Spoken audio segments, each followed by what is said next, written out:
Boa tarde, agora eu vou estar explicando o meu trabalho de estatística. Primeiramente, a aplicação de estatística descritiva à base de dados. A professora é a doutora Laís Costa Brito.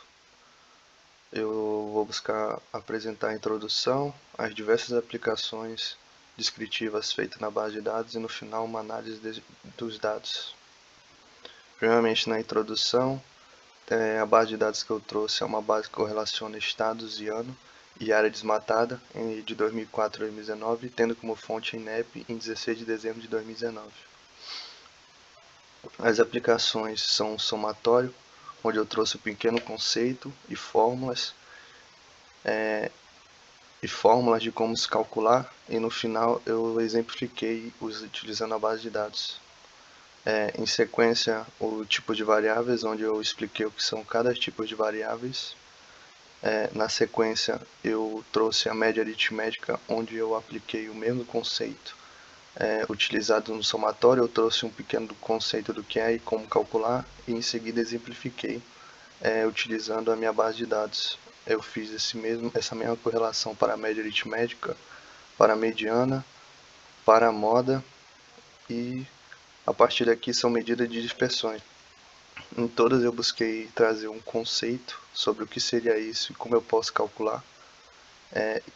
Em sequência, eu fiz um exemplo para ficar autoexplicativo. Um exemplo aqui, o desvio padrão. Ele é um parâmetro muito usado em estatística que indica o grau de variação de um conjunto de elementos e é expresso pela raiz quadrada da variância. Aí eu botei aqui a forma onde dp é igual à raiz da variância, e esses dados são extraídos aqui de cima, onde eu calculei a variância e eu tirei a raiz da variância para encontrar o desvio padrão. Aqui temos o coeficiente de variação, o erro padrão da média. A partir daqui são medidas separatrizes, onde eu tentei exemplificar com imagens como cada conjunto mais ou menos se dividia num conjunto de dados. Por exemplo, o quartil, digamos que temos um conjunto de dados, ele divide o conjunto a cada 25%, que seria um quarto. Ou como pode ver aqui, divide o conjunto em 4 partes iguais. Decil. O decil, eles são a mesma lógica do quartil. Eles dividem um conjunto, mas aqui são 10 partes iguais e cada parte corresponde a 10%.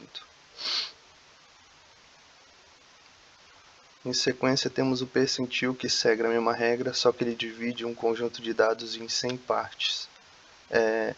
Aqui eu trouxe, por exemplo, como calcular o percentil, i vezes o número de termos mais 1 dividido por 100, onde eu simplifiquei que P1 é o percentil a ser calculado, I é o valor do percentil, e N é o número de termos. Aqui são os exemplos com um conjunto de dados aleatórios, e mais para frente eu uso a base de dados como fonte de cálculo. Aqui na parte final, já no meu trabalho, eu busquei fazer duas tabelas, uma para o Amapá e outra para o Tocantins, onde eu tenho o ano, o que foi desmatado a cada ano, e os resultados dos cálculos aplicados a essa base de dados. E em sequência eu analisei esses resultados. Por exemplo, a média. Após eu ter somado os valores e dividido pelo número de anos, que seria 16, que seria o número de termos, eu teria um desmatamento de 38,5 mais ou menos quilômetros por ano. Nesse caso, a média estaria correta, e não mostra bem o dado, já que o desmatamento observado se aproximou bastante da média. Eu vou mostrar isso mais à frente num gráfico. Aqui em mediana eu tentei formular uma construção de uma frase que se torne mais próxima do leitor, para que ele possa compreender. Por exemplo, através da média, eu posso dizer o desmatamento durante os exercícios se manteve em equilíbrio, visto que o número de vezes que o desmatamento foi maior e menor que a mediana foi igual.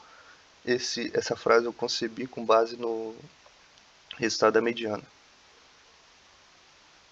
Em moda, eu percebi que durante os 16 anos não apresenta uma frequência elevada de resultados iguais, visto que apenas 2 anos apresentam resultados iguais de mediana. E aí eu fiz um cálculo de porcentagem, e percebi que o desmatamento só foi igual 12,5% do total de 16 anos. Aqui está a tabela 3, que são resultados de estatística descritiva para o Tocantins. E eu fiz aqui a análise de medidas de dispersão. Por exemplo, devido aos altos valores de variância de desvio padrão, respectivamente 3.749 e 63,24, é possível concluir que o desmatamento ocorrido durante esses anos do Tocantins apresentou dados heterogêneos, irregulares e afastados da média. Em sequência, o coeficiente de variação. A partir do resultado que obtivemos do coeficiente de variação, 81,53, concluímos que durante esses 16 anos teve uma alta dispersão em relação aos dados análise que nos mostra uma distribuição de dados heterogênea nos anos que sucedem um estudo. Quer dizer que os dados variavam muito e não tinham um certo padrão, eles tinham uma dispersão muito grande. A partir do erro padrão da média, cheguei à conclusão que num possível futuro cálculo com base no mesmo dados, o resultado poderia ser acima ou abaixo de 15,81. E por fim, através desse gráfico, eu busquei correlacionar utilizando a tabela, claro, de 2004 a 2019, o desmatamento que aconteceu no Amapá e no Tocantins. Nota-se que em Tocantins há altos picos de desmatamento e os dados são bastante heterogêneos, enquanto que no Amapá apresentam dados mais homogêneos e uma menor dispersão de resultados, tornando assim que o desmatamento seja mais equilibrado e contínuo.